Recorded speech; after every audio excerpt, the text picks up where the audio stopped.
Someone you know does. 1 in 4 people over the age of 65 have diabetes. The American Diabetes Association recently had a study that shows diabetes will increase 4.5 fold by 2050. Unbelievable. And not only is it's a terrible thing to live with, it's debilitating, it's expensive, and it increases substantially your risk for heart disease, stroke, kidney failure, much, much, much more. So today we have a very special guest with us, Andrew Allen of Spruce Health Group in Colorado.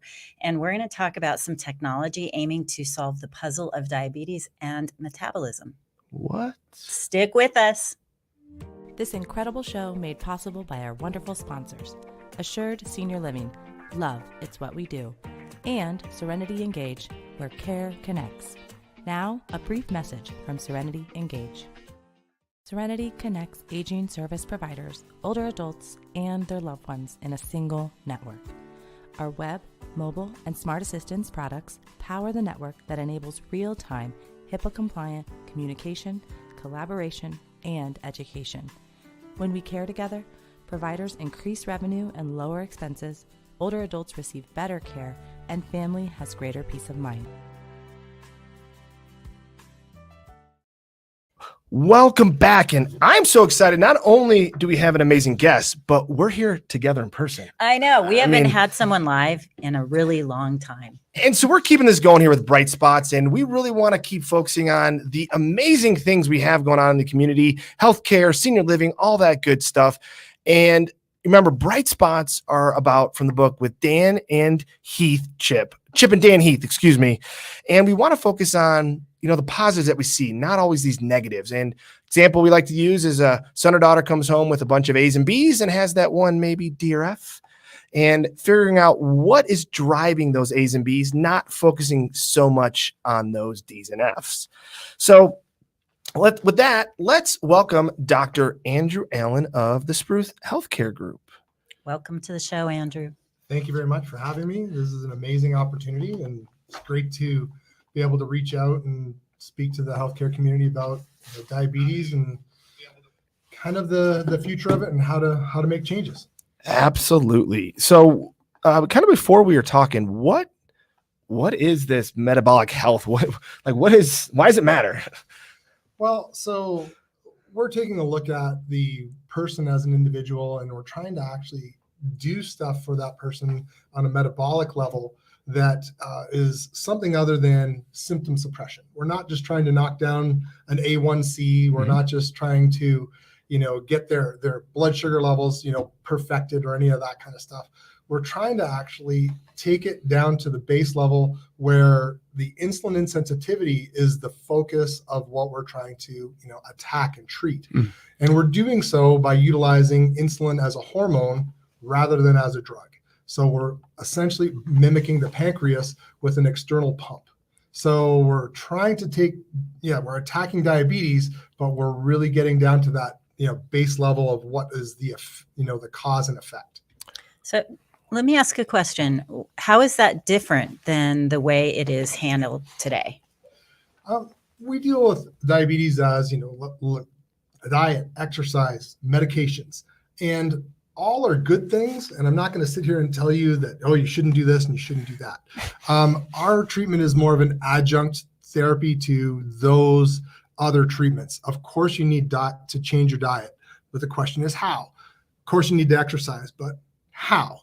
What medications do you need to take? How are they affecting you otherwise? And those are questions that the person who is affected by diabetes needs to ask. They need to be their own advocate.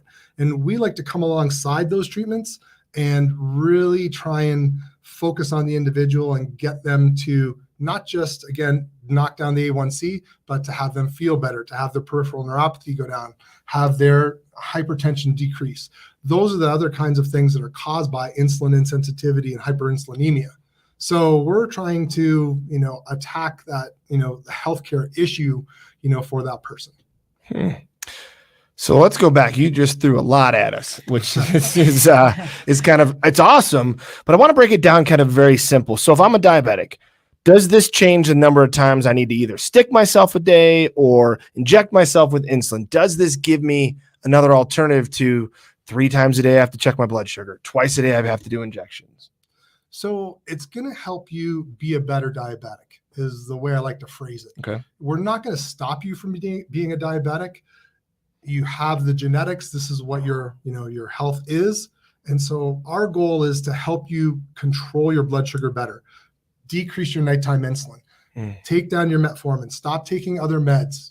We're also going to help coach you and have you exercise properly, diet properly, possibly join a weight loss program. Those are the kinds of things that are like basically surround that patient with the appropriate level of care so that, of course, we can take those numbers down and we can actually improve your medication use over time. And so the commitment is on that person to actually join us. So I didn't know what an A16 was. A1C. A1C. See, I still don't know what it is. An A1C until my dad had type 2 diabetes, and moving into an assisted living, he required home health to come in and give him his shots every day. And that's a struggle. And we really watched him with the comorbidities and going downhill. So can you talk a little more tactically about what it would look like for someone in that sort of a position? Because many 65 and over who have type 2 are in that sort of a position, whether they're at home or whether they're in an assisted living or residential care. What does this look like, and how does it change their life in a way, and over what period of time? So the changes that we're looking to establish for that person, of course, in terms of objective outcome measures, we want them to be able to control that A1C. A1C is an average over the course of months of what their blood sugar is. We want to be able to control their daily values as well. And so we can have that person not be hyper or hypo and have them control that number better. And when they can do that, they are going to take less insulin overall. They're going to take, the ability that their body is going to manage their blood sugar better for them. That's again where the treatment would be. We're trying to get it to where it's brought to them. But right now we have to have the people come into the clinic and we establish, a care plan for them, treat them approximately once a week. We have people who respond really well can go down to once every 2 weeks, once every 3 weeks. And it is a 2 to 3 hour session in our office where they are infused with insulin, very low doses of insulin, again, utilizing it as a hormone rather than as a drug. And this is going to help retrain all of their cells to use insulin and therefore bring that glucose in as energy. Wow. It still goes back to insulin as a hormone versus a drug. That still is like a recurring theme that I'm how, so the body uses a hormone versus this drug differently. Is that kind of what's happening for us that are not as clinical? So it's as simple as we're utilizing insulin, and the analogy I like to use is a person is, using running to train. Okay. So if I'm running sprints, I'm training one way. If I'm running for a marathon, I'm training another way. And so the running a sprint is the diabetic that puts 40 to 50 units in their arm, on a day-over-day basis. They're overwhelming their system and they are forcing those insulin receptors to work. Okay. Whereas what we're doing is taking that methodical, marathon type approach where it's very small doses of insulin over the course of long periods of time, and we're retraining those cells where we have a training effect of where the cells receptors begin to actually respond to insulin again. So it's an infusion, and it's done weekly or maybe every other week over 3-6 months period, and you're measuring, and then what? So I like to make the joke that being a diabetic is a lifetime commitment, and so we have to, true. And they're going to have to continue taking their medication. And as I said, we're more of an adjunct therapy coming alongside that. So we are something that person's going to need to do, for the, foreseeable future. And they need to get in on a once a week, once every 2 weeks basis where they are going to, come under care and basically stay there. We are going to, as I said, help them with the diet, the exercise, the weight loss, and help them manage their numbers better.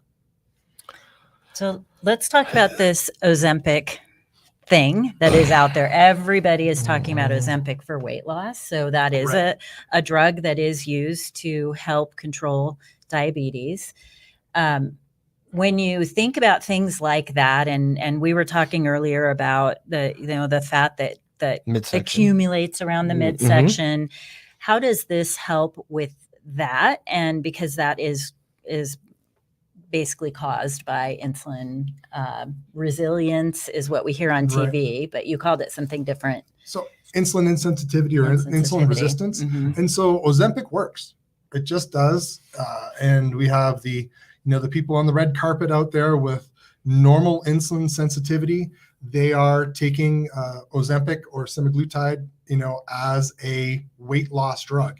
And that's essentially what it is. And we're finding that, it works. And if we can decrease that overall, midsection, fat, that overall weight gain, that, that person is going to slowly become resensitized to their insulin because they have, a lower body fat count. Interesting. So I want to go something we talked before the show. You said normal glucose levels were what back in the early 2000s? What was that exact stat that blew my mind?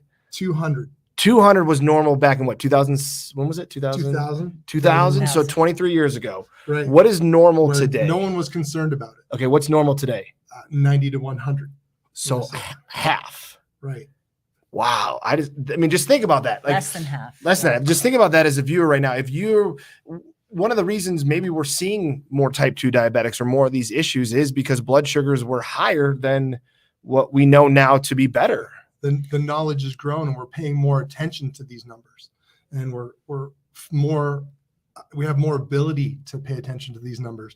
You were saying earlier that your PCP does a blood test every year. Those are the kinds of things that preventative monitoring is crucial to prevention, of such a terrible disease. And the part of the reason we talked about that blood test is because it's very difficult to detect this until it's there, right? So there are not symptoms that you're seeing, that you're experiencing that make you go, oh, I need to go to the doctor, until you're having experiences that are, oh my gosh, I need to go to the doctor. Right. We have that and humans just do this. We're going to minimize our symptoms. Oh, I'm feeling fatigued. Oh, I got a little bit of brain fog. Oh, I'm peeing a little extra or something like that. And you just wave it all off. Right. It's like, it's not a big deal. Not a big deal. It's just part of aging. Exactly. Thank you. It's just part of getting old. It's just part of getting old. And so we tend to wave these things off until the point of, oh crap, my A1C is high, doc. I had no idea. Right. My triglycerides are high. I had no idea. And so that's where, again, it's let's keep check on people and have a preventative approach so that we can actually, stop someone from having a kidney transplant. So with that, should most of us be getting, I do, I get yearly physicals that have blood tests, but should everybody pretty much be getting that on a yearly basis? Absolutely. Absolutely. I would 100% agree with that. So one takeaway here for our viewers is, this is it. You're hearing it right here. Prevention, proactiveness. We always preach, let's be more proactive in what we're doing, right? So number one thing you can do is if you get a regular annual physical and get some blood work. And if your doctor doesn't do it, ask him or her to, hey doc, can we do something? Like, I want to know more. I love data. So the more data I can get, the better decisions we can make. Maybe not today, but I'll have a great baseline. Maybe in 10 years ago, whoa, like mine's elevated. Why? Super important. And we talked about the genetics. So some of this is just genetic. You have a predisposition. Some of it is lifestyle.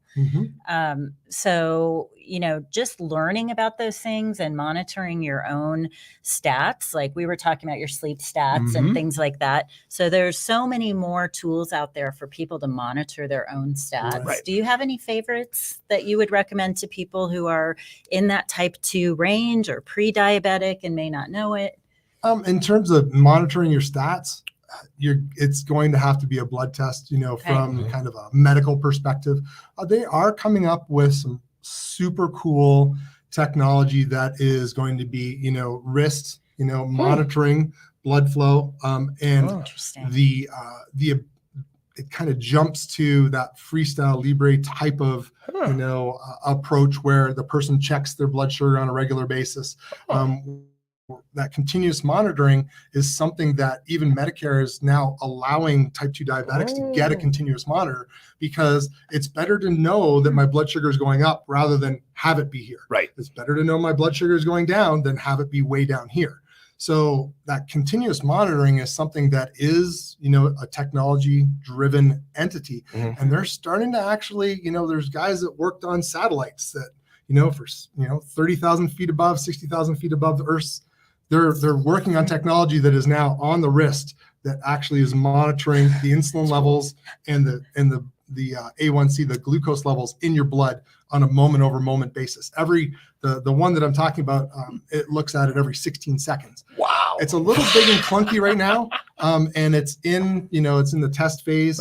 But it would be super cool to be able to have that for everybody. Yep. Yes. For me, for you, I'm an older man. My A1C, my blood sugar could be high, and I wouldn't know it without checking it on a regular basis. That makes sense. Yeah.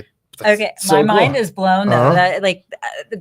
This is technology that has been worked on, and this is how cars operate too, Yep. right? You start out with the electronic locks, and they're on the luxury model, and then pretty soon they become normal. Yeah. I would wear some big chunky Yes, you thing would. on my wrist We know too. you would, I know yes. I would. I'm a gadget girl, but I love that too, and I love the stats. And what you said, Francis, is so true, that when you're paying attention to your own stats. It's like in business, what you measure is what you improve. Yep. So measuring and monitoring, and the fact that it was 200 was the acceptable A1C level, glucose level, glucose level. In the year 2000, and now it's half or less than that.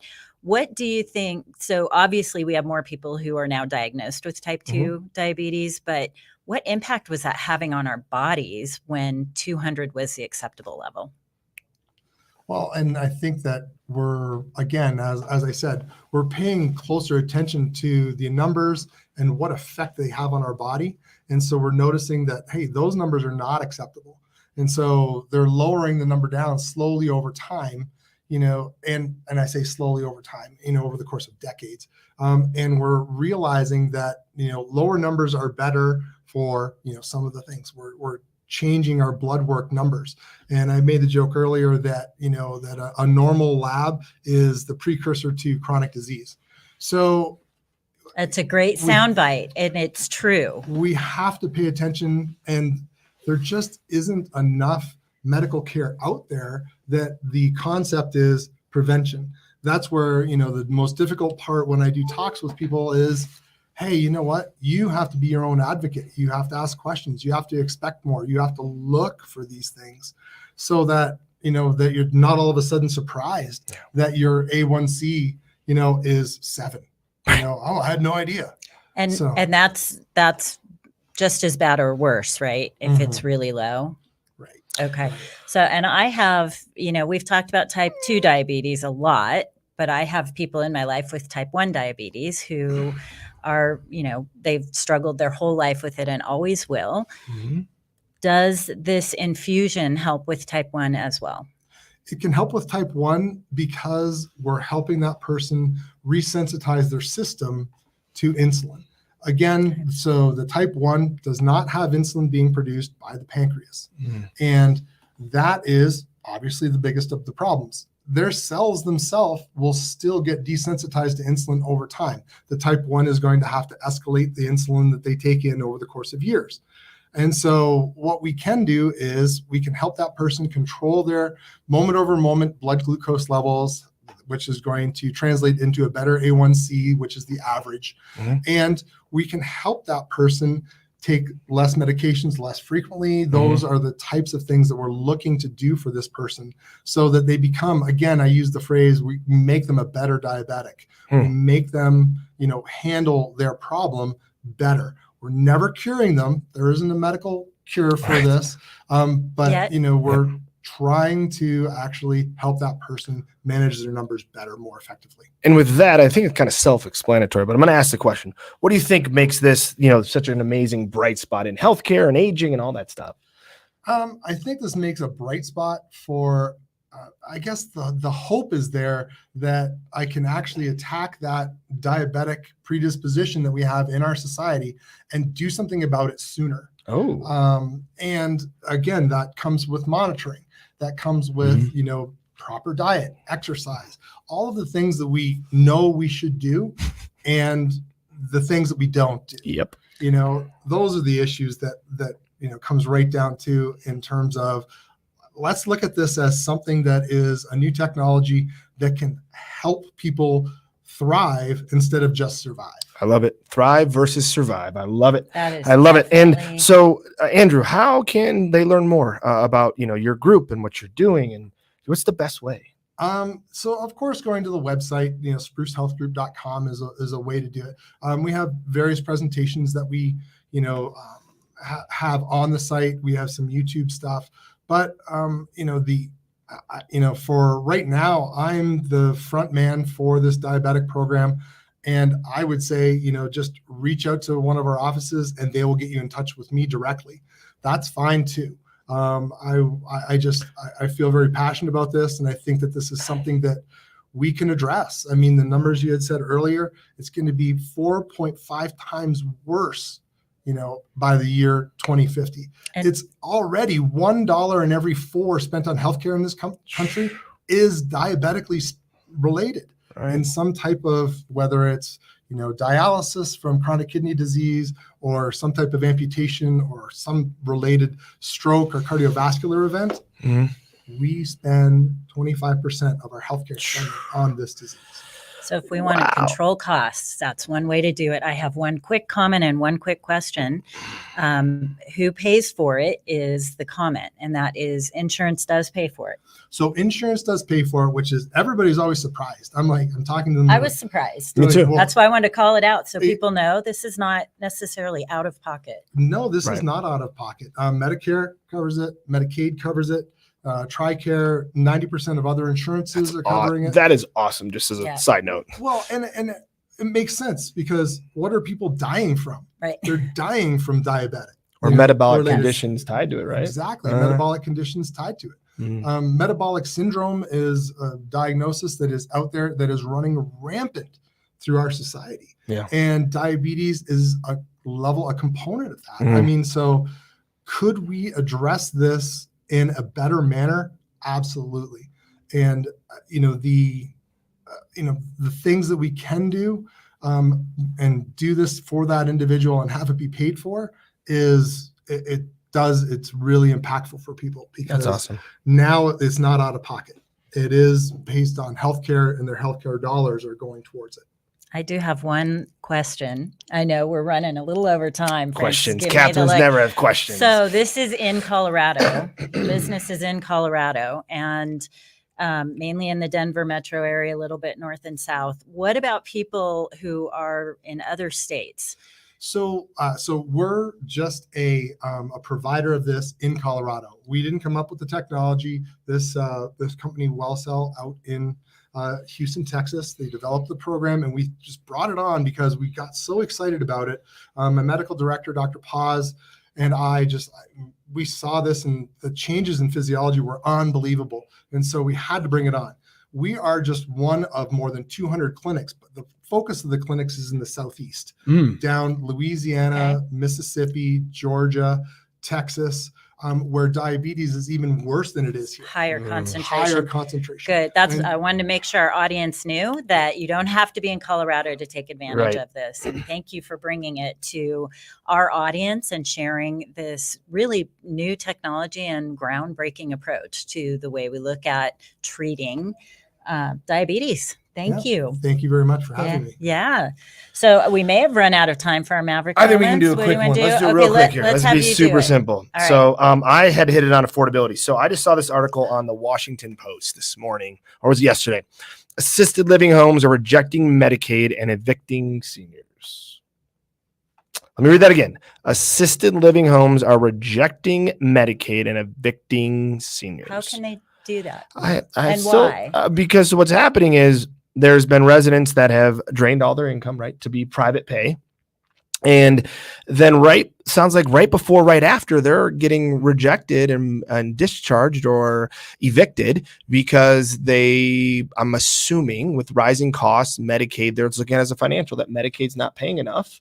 And instead of honoring what maybe was said, was it contractual though? I don't know. I mean, the article has some good points in it, but I want to dive a little deeper because that's a concern. If we're promising people spend down to Medicaid and then all of a sudden you can't do that. And then they've spent down and they spent have down. no resources. And in Colorado, that's a problem we have, that we're not having the same type of problem, but we're losing Medicaid beds. We've lost 300 in January alone because reimbursements are not keeping up with the cost of care, period. So when you say we're losing them, it's because the providers of the care can't afford it. They can't afford to offer it with high quality care. Care. So I'll put the link in the comments in the chat sections.